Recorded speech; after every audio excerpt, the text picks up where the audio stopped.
मैं मानस Mishra, the news ocean का managing director, आपके लिए एक ऐसी पत्रिका पहली बार आई है जो सिर्फ सच दिखाएगी। कृषि कानूनों पर मचा है घमासान, हो रही हैं मनगढ़ंत बातें। मैं अंकित मिश्रा, पढ़िए मेरा आर्टिकल इस मैगजीन में फैक्ट के साथ। यूपीएससी के एस्पायरेंट समझे हर मुद्दों को गहराई में जाकर के। इस नए लेख में आपको मिलेगा नए संसद भवन के निर्माण से संबंधित सारी जानकारी। मैं विशाल यादव, अब तक आप लोगों ने हमें टीवी पे देखा, लेकिन अब हमारे लेख आपको दिखेंगे इस मैगजीन में। मैं Ranjit Prasad, reporter the news ocean. हम आपको दिखाएंगे किसान आंदोलन के बीच में जिहादी कांड। सब्सक्राइब करें द न्यूज ओशियन, खबरों का समंदर।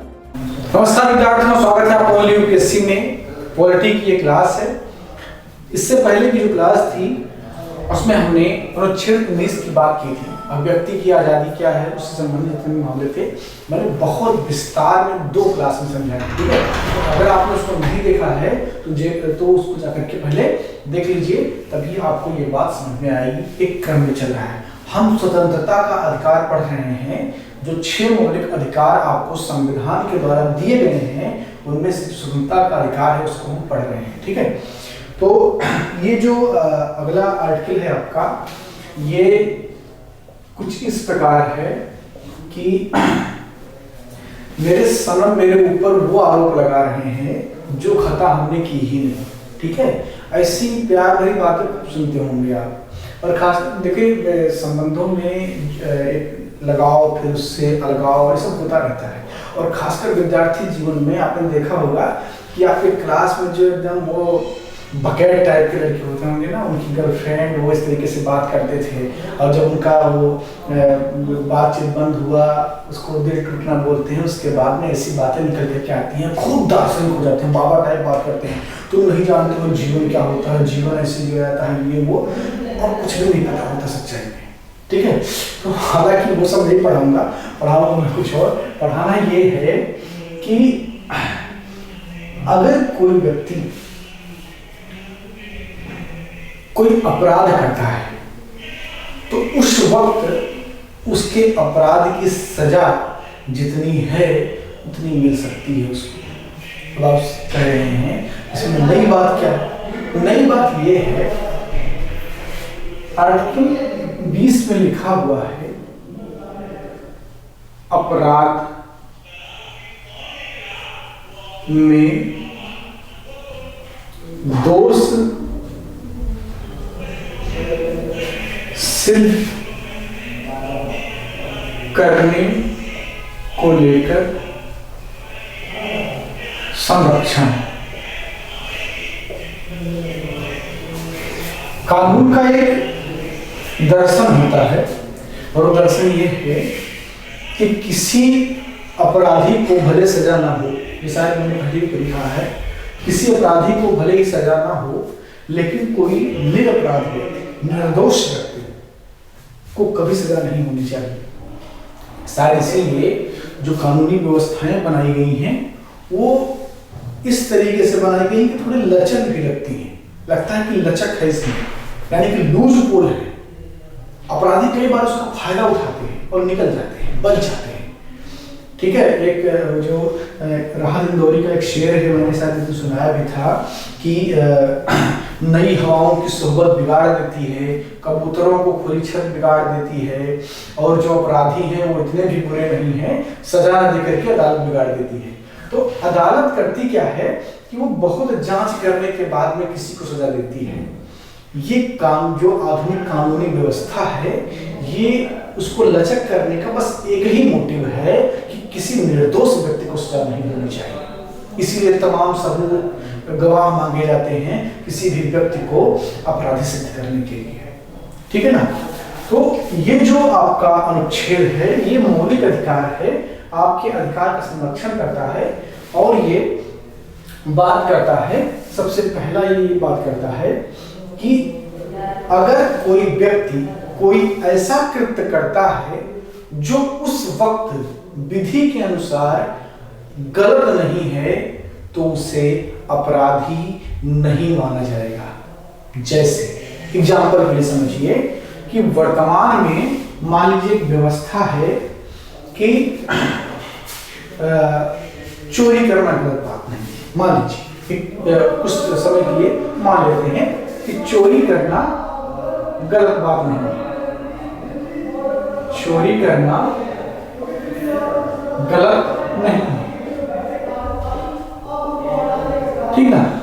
अब ये मान लीजिए कि एक मान्यता बनी हुई और मान्यता के कानून में ऐसा लिखा हुआ है कि ठीक है चोरी आप कर सकते हैं, आप धड़ल्ले के साथ चोरी कीजिए, कोई दिक्कत नहीं। हालांकि ऐसा है ही कीजिएगा नहीं, मैं एग्जाम्पल ले रहा हूँ। और कोई एक व्यक्ति है जो चोरी कर लेता है, मान लीजिए कोई रॉबर्ट नाम का व्यक्ति है जो चोरी कर लेता है, ठीक। अब जब ये रॉबर्ट नाम का व्यक्ति चोरी कर लेता है तो सरकार गुस्सा आती है कि अब इसको पकड़ेंगे, जब रॉबर्ट को पकड़ेंगे और जेल में डालेंगे। तो रॉबर्ट को ये जो आर्टिकल है ये सुरक्षा प्रदान करता है कि चूंकि वर्तमान में रॉबर्ट ने जो काम किया वो चोरी नहीं है, इसलिए आप उसे सजा नहीं दे सकते हैं। उम्मीद करता हूं कि आप मेरी बात को समझ गए होंगे। जिस वक्त कोई व्यक्ति कोई कृत्य कर रहा हो उस वक्त विधि के अनुसार अगर वो गलत नहीं है तो उसे अपराधी नहीं माना जाएगा। ये पहली बात। दूसरी बात यह है, अच्छा इसी के साथ लगी हुई एक बात और है, आपराधिक मामलों में किसी भी विधि को पूर्व से लागू नहीं किया जा सकता है। इसका मतलब क्या है, जैसे मान लीजिए कि वर्तमान में ये व्यवस्था है कि अगर 3 तलाक कोई प्रैक्टिस करता है, कोई मुस्लिम है और वो 3 तलाक प्रैक्टिस करता है तो उसे 3 साल तक की सजा हो सकती है। ये नियम बना दिया गया, भारत सरकार की संसद ने नियम बनाया कि अगर कोई मुस्लिम व्यक्ति है और वो ट्रिपल तलाक को प्रैक्टिस करता है, इंस्टेंट ट्रिपल तलाक को, जिसे तलाक बिद्दत कहा जाता है, तो उसे 3 साल की सजा हो सकती है, ठीक। ये कंडीशन है। अब जब ये बना उससे पहले क्या था, ये नहीं था, तो लोग धड़ल्ले से ट्रिपल तलाक देते थे। व्हाट्सएप किया, तलाक तलाक तलाक और संबंध खत्म। SMS कर दिया, तलाक तलाक तलाक खत्म। किसी के सामने बोल दिया तलाक तलाक तलाक, संबंध खत्म।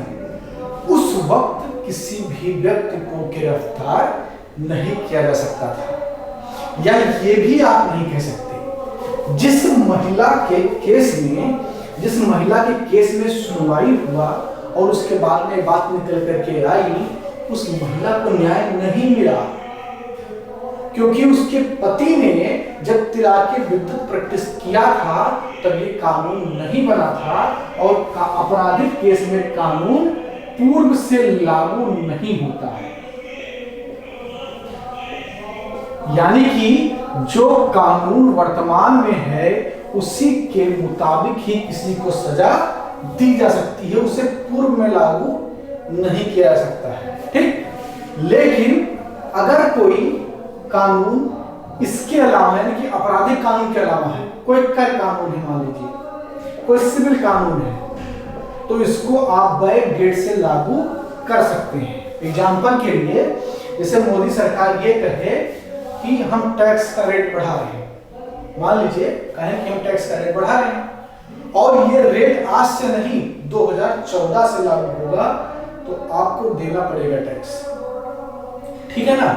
लेकिन मोदी सरकार ये नहीं कह सकती है कि ट्रिपल तलाक 2014 से लागू है, वो नहीं कह सकती है क्योंकि उसके लिए संरक्षण प्राप्त है। इसमें संविधान के भाग 3 के मौलिक अधिकार का जो स्वतंत्रता का अधिकार है उसके अनुच्छेद 20 के द्वारा अधिकार प्राप्त है आपको कि कोई भी आपराधिक कानून पूर्व में लागू नहीं होगा, ठीक। एक बात होगी।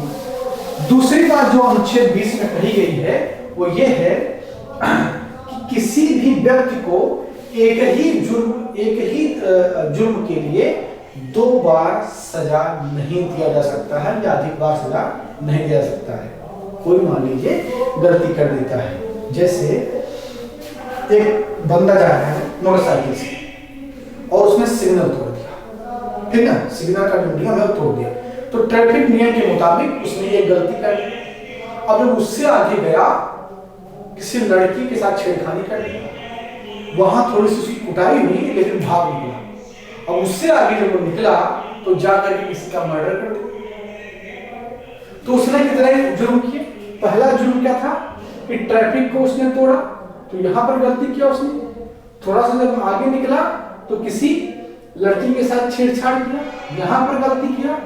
और जब उससे आगे निकला तो किसी व्यक्ति का मर्डर कर दिया, यहां पर भी गलती किया। और एक ही व्यक्ति ने किया और एक जो है उसी दिन कर दिया, मान लीजिए उसी दिन कर दिया। अब जब इसको पुलिस गिरफ्तार करेगी तो क्या करेगी? अलग अलग इसके लिए मुकदमा चलेगा या एक को ही मुकदमा मान के चलेगा? क्या होगा? इन सब पर उनको अलग, ट्रैफिक का अलग नियम लगेगा, इसका अलग नियम लगेगा, ठीक है ना। लेकिन अगर ये बात हो कि इसने एक व्यक्ति की हत्या की है तो इसी काम के लिए उसको 2 बार सजा नहीं दी जा सकती है। ये अलग अलग कृत्य अगर वो कर रहा है तो यहां हो सकता है कि उसे कुछ फाइन भरना पड़े 500 रुपये, इसके लिए हो सकता है कि कोई अलग जुर्म हो, ठीक है, और दूसरा सजा हो तो ये उसको काटना पड़ेगा और इसके लिए अलग सजा ये काटना पड़ेगा। लेकिन किसी एक के ही लिए उसको 2 बार दंडित नहीं किया जा सकता है, यह भी एक प्रावधान है और ये अनुच्छेद 20 में इसकी चर्चा है।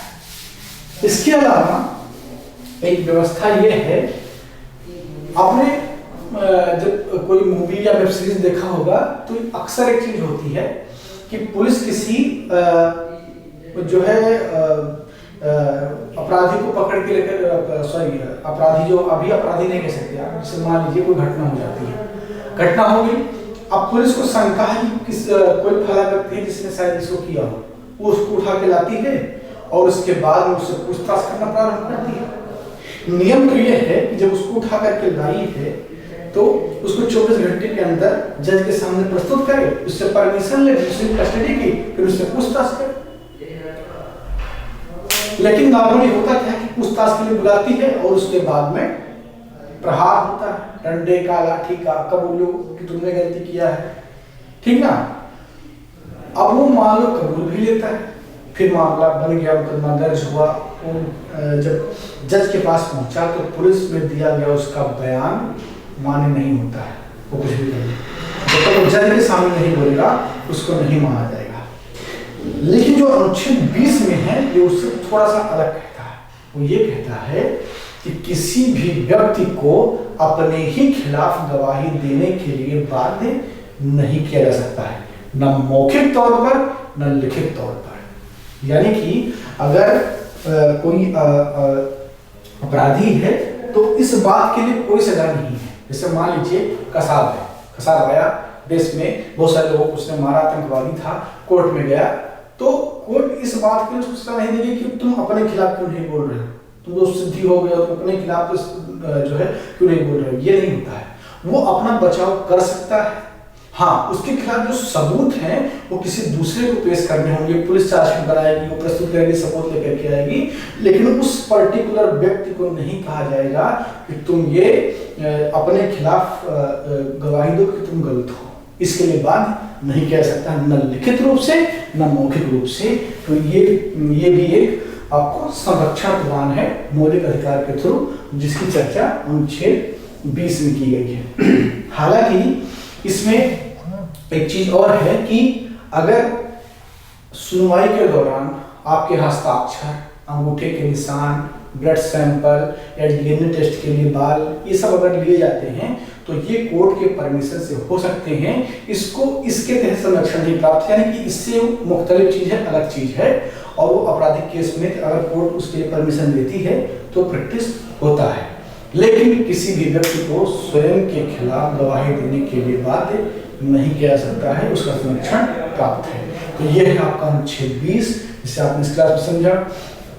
अगली क्लास में हम बात करेंगे अनुच्छेद 21 की, जीवन जीने का अधिकार। ये बहुत विस्तृत अनुच्छेद है, बहुत मजा आने वाला है।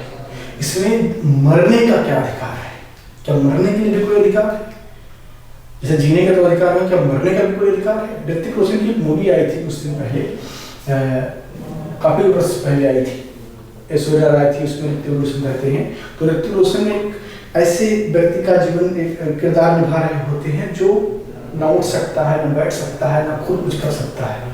तो इस वजह उसकी सेवा कर रही होती है, वो मरना चाहता है, सोचता है कि ऐसी जिंदगी से क्या लाभ, क्योंकि वो ना खा सकता है, ना निकालने के लिए जा सकता है, यानी कि वो शौच भी नहीं कर सकता है, वो दूसरे पर डिपेंडेंट है, तो वो मरना चाहता है। उसके लिए फिर एक केस चलता है। बड़ी इंटरेस्टिंग सी फिल्म है, देखिए कभी टाइम मिले तो, गुजारिश शायद इस फिल्म का नाम है, देखिएगा कभी टाइम मिले तो उस पर भी हम चर्चा करेंगे कि मरने का क्या अधिकार है। जीने का अधिकार तो ठीक है, मरने का क्या अधिकार है, इन सब पर चर्चा करेंगे। अगली क्लास बहुत बेहतरीन होने वाली है। बाकी इस क्लास में अगर आपको कुछ समझ में ना आया तो पूछ लीजिए, उसका जवाब मिल जाएगा आपको। मैं मानस मिश्रा, द न्यूज ओशियन का मैनेजिंग डायरेक्टर, आपके लिए एक ऐसी पत्रिका पहली बार आई है जो सिर्फ सच दिखाएगी। कृषि कानूनों पर मचा है घमासान, हो रही हैं मनगढ़ंत बातें। मैं अंकित मिश्रा, पढ़िए मेरा आर्टिकल इस मैगजीन में फैक्ट के साथ। यूपीएससी के एस्पायरेंट समझे हर मुद्दों को गहराई में जाकर के इस नए लेख में आपको मिलेगा नए संसद भवन के निर्माण से संबंधित सारी जानकारी। मैं विशाल यादव, अब तक आप लोगों ने हमें टीवी पे देखा, लेकिन अब हमारे लेख आपको दिखेंगे इस मैगजीन में। मैं Ranjit Prasad, reporter the news ocean. हम आपको दिखाएंगे किसान आंदोलन के बीच में जिहादी कांड। सब्सक्राइब करें द न्यूज ओशियन, खबरों का समंदर।